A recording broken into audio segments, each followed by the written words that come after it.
El 22 de febrero de 2026, en un cerro de Tapalpa, Jalisco, cayó el hombre más buscado de México, Nemesio Oseguera Cervantes, el Mencho, el fundador del cártel Jalisco Nueva Generación, el capo que durante más de una década construyó la organización criminal más violenta y expansiva del país.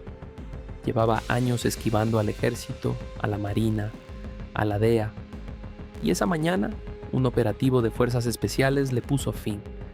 Pero la muerte de un rey no termina una guerra, la empieza.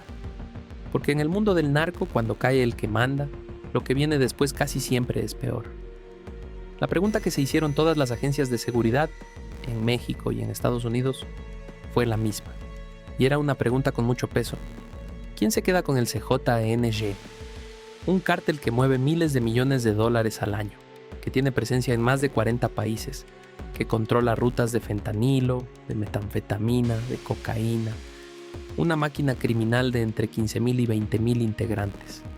Todo eso de pronto, sin dueño claro, y varios hombres dispuestos a matar por ocupar la silla. Lo que pasó en los meses siguientes fue una carrera por el trono, con caídas, traiciones, capturas y un giro final que casi nadie vio venir, porque el hombre que terminó al mando no nació en Jalisco ni en Michoacán, nació en California y tiene pasaporte de Estados Unidos. Quédate conmigo porque en los próximos minutos vas a ver cómo se reparte el poder cuando cae un capo de este tamaño. ¿Quiénes pelearon por él? ¿Quiénes cayeron en el intento? ¿Y por qué el que ganó es, quizá, el líder más difícil de atrapar que ha tenido el narco mexicano? En este canal, Expediente Operativo, reconstruimos estos movimientos con lo que las autoridades han hecho público, separando el dato confirmado de la especulación. Suscríbete ahora para no perderte cómo quedó el mapa del cártel más peligroso de México, porque esta historia apenas empieza a entenderse. Primero hay que entender qué dejó el Mencho al morir. Y lo que dejó fue un vacío enorme, pero también un problema de estructura. El CJNG nunca fue un cártel de un solo hombre. Era una pirámide. En la cima, el Mencho. Justo debajo, un puñado de operadores de máxima confianza que controlaban territorios, finanzas y grupos armados. Cuando el líder cae, esos hombres del segundo nivel son los que se disputan el ascenso. Y aquí viene un dato que el propio secretario de Seguridad, Omar García Harfuch, dijo en voz alta. Según él, había 3 o 4 personas que funcionaban como segundos al mando del Mencho. No uno claro, varios. Y Harfuch fue preciso al aclararlo. Ninguno estaba por encima de los otros. Todos estaban más o menos al mismo nivel, cada uno con su pedazo de poder. Eso es exactamente la receta de una guerra interna. Cuando no hay un heredero obvio, cuando hay varios hombres fuertes con ejércitos propios, la sucesión no se hereda, se pelea. Vamos a conocer a los que entraron en esa pelea.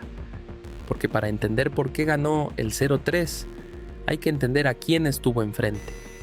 El primero, y durante un tiempo el favorito, era Audias Flores Silva, alias El Jardinero, un operador de peso, con control sobre una franja enorme de territorio: Jalisco, Nayarit, Zacatecas, Michoacán, Guerrero. Cuando murió el Mencho, muchos pensaron que él era el sucesor natural. Tenía la experiencia, tenía la gente, tenía las rutas. Estados Unidos ofrecía $5 millones por él. Parecía que el trono era suyo, pero el jardinero duró poco en la carrera. El 27 de abril de 2026, apenas 2 meses después de la muerte del Mencho, cayó. Lo detuvieron fuerzas especiales de la Marina en Nayarit. Y aquí hay un detalle que dice mucho sobre cómo trabaja ahora la seguridad mexicana. Según las autoridades, el jardinero fue seguido durante 19 meses antes de su captura. 19 meses de vigilancia paciente, de inteligencia, esperando el momento exacto. La misma lógica que ya vimos en otras operaciones. No el golpe ruidoso, sino la cacería lenta. Con el jardinero fuera, la lista de aspirantes se encogió y quedaron sobre todo 2 perfiles enfrentados, 2 formas distintas de entender quién debía mandar. De un lado la sangre, la familia, el apellido, del otro las armas, los sicarios, la fuerza bruta. El candidato de las armas era Hugo Gonzalo Mendoza Gaitán, alias el Sapo, también conocido como el 90, un hombre temido dentro del cártel, encargado del reclutamiento de sicarios y de los centros de entrenamiento. Su nombre aparece ligado a uno de los casos más oscuros de los últimos años, el Rancho Izaguirre en Teuchitlán, Jalisco. Aquel lugar donde en 2025 se hallaron indicios que estremecieron al país. El Sapo tenía el respaldo de las facciones más letales del grupo, tenía a los hombres que aprietan el gatillo, y contaba, según algunos reportes, con simpatías dentro de la propia familia Oseguera. Pero tener a los sicarios de tu lado no es lo mismo que tener el control, y aquí es donde entra el hombre que terminó ganando. Aunque antes conviene decir que la lista era más larga, porque cuando cae un capo de este calibre, salen a la luz todos los que llevaban años esperando su oportunidad. Los reportes de inteligencia mencionaron a varios más. Ricardo Ruiz Velasco, alias el RR o el Doble R, uno de los mandos del temido grupo élite y jefe de plaza en zonas clave de Jalisco. Heraclio Guerrero Martínez, el Tío Laco, con fuerte influencia en Michoacán y ligado al robo de combustible. Y un nombre que arrastra una historia especialmente pesada. Carlos Andrés Rivera Varela, alias La Firma, un colombo mexicano al que se vincula con el atentado contra el propio García Harfuch, cuando era jefe de la policía de la Ciudad de México, y con el asesinato del exgobernador de Jalisco, Aristóteles Sandoval. Cada uno de estos hombres tenía territorio, gente y motivos para pelear por el trono. Ese era el tablero.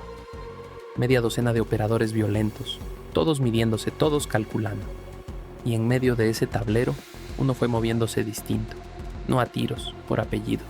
Su nombre es Juan Carlos Valencia González, y sus alias son muchos: el 03, el R3, el Pelón, y hasta apodos en inglés como Tricky 3 o JP. Esa mezcla de nombres en español y en inglés ya nos dice algo raro sobre él, porque este hombre no es un narco cualquiera del interior de México. Juan Carlos Valencia nació en septiembre de 1984 en Santa Ana, California, en el condado de Orange. Es ciudadano estadounidense. Creció en un barrio de California al lado de su madre. Y esa madre no es una mujer cualquiera. Se llama Rosalinda González Valencia y es una de las piezas financieras más importantes de todo el CJNG. Heredera de los Queenies, la organización especializada en lavar el dinero del cártel a través de empresas, criptomonedas y activos repartidos por el mundo. Y hay más. El padrastro de Juan Carlos, el hombre que lo crió, era el propio Mencho. Su padre biológico, Armando Valencia Cornelio, fue uno de los fundadores del Cártel del Milenio en los años 70, el grupo que antecedió al CJNG. O sea, este hombre no llegó al poder desde abajo. Nació dentro de él. Es sangre de la realeza criminal por los cuatro costados. Aquí conviene detenerse un segundo, porque este es el punto que de verdad importa.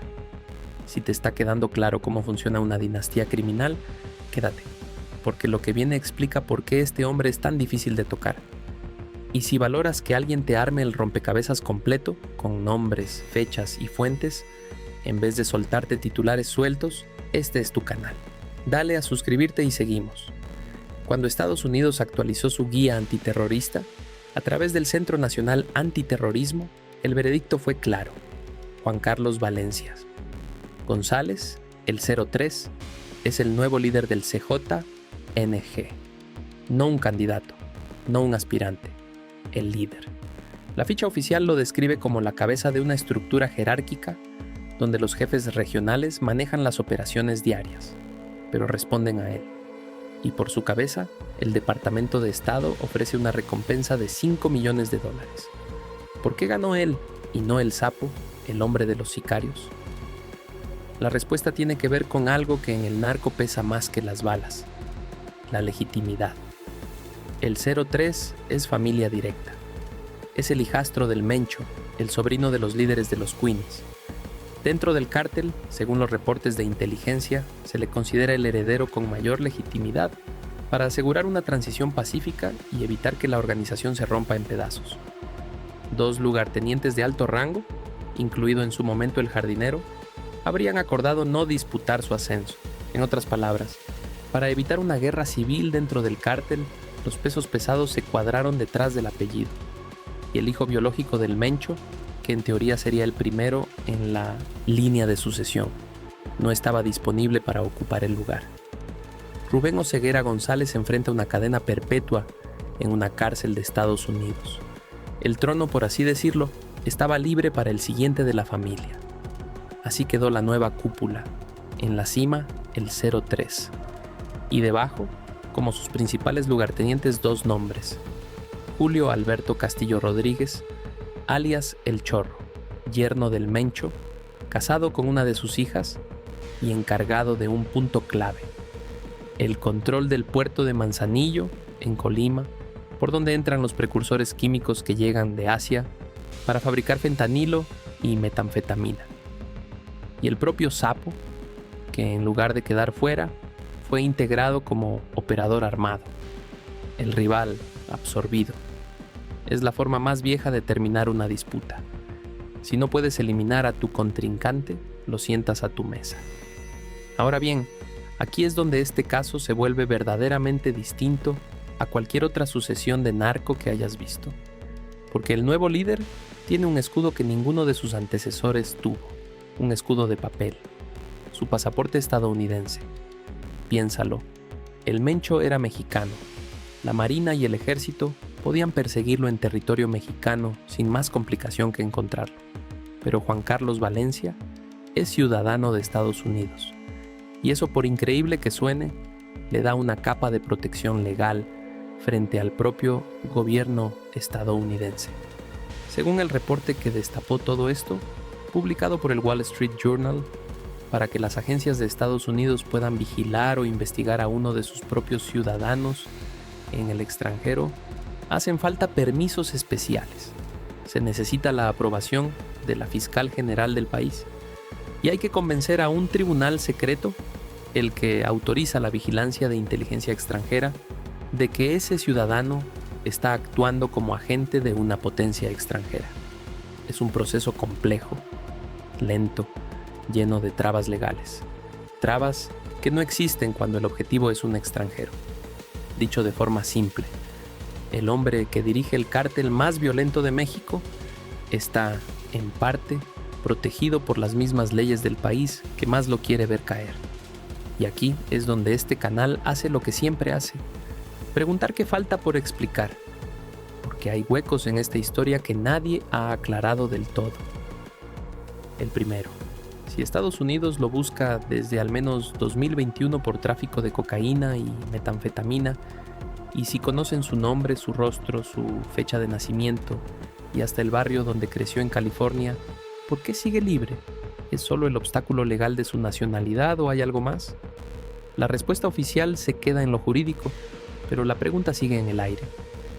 El segundo hueco es más grande. Ni el gobierno de México ha confirmado oficialmente el nombramiento, ni el propio cártel ha dicho una palabra. Todo lo que sabemos viene de reportes de inteligencia de Estados Unidos y del trabajo de periodistas. Es información seria, pero conviene decirlo con claridad. La versión del liderazgo de el 03 es sobre todo la versión estadounidense. México ha guardado un silencio llamativo. Y en estos temas, el silencio oficial nunca es casualidad. El tercero: una sucesión que se resuelve sin una gran guerra interna, con los rivales cuadrándose detrás del heredero, suena demasiado limpia para el CJNG, un grupo conocido por su brutalidad. ¿De verdad la transición fue tan pacífica? ¿O hay ajustes de cuentas, traiciones y muertes que todavía no han salido a la luz? La historia reciente del narco enseña que estas calmas suelen ser aparentes, que debajo de una sucesión ordenada casi siempre hay cuerpos que nadie ha contado. Volvamos al cerro de Tapalpa, donde empezó todo, a la mañana en que cayó el Mencho. Aquel día, muchos pensaron que era el principio del fin del CJNG, que sin su líder histórico, el cártel se desmoronaría. Meses después, la realidad es otra. La organización sigue en pie, sigue moviendo droga, sigue controlando territorios, sigue siendo el principal rival del cártel de Sinaloa. Lo único que cambió fue el nombre en la cima. Y ese nombre, ahora, es el de un hombre nacido en California. Eso es lo que de verdad revela esta historia. Que los grandes cárteles ya no dependen de un solo hombre, que son estructuras, dinastías, empresas del crimen capaces de sobrevivir a la muerte de su fundador. Matas al líder y el cártel produce otro, de la misma sangre, con el mismo apellido. Y a veces, como en este caso, con un pasaporte que lo hace aún más difícil de atrapar. La pregunta con la que te dejo es esta.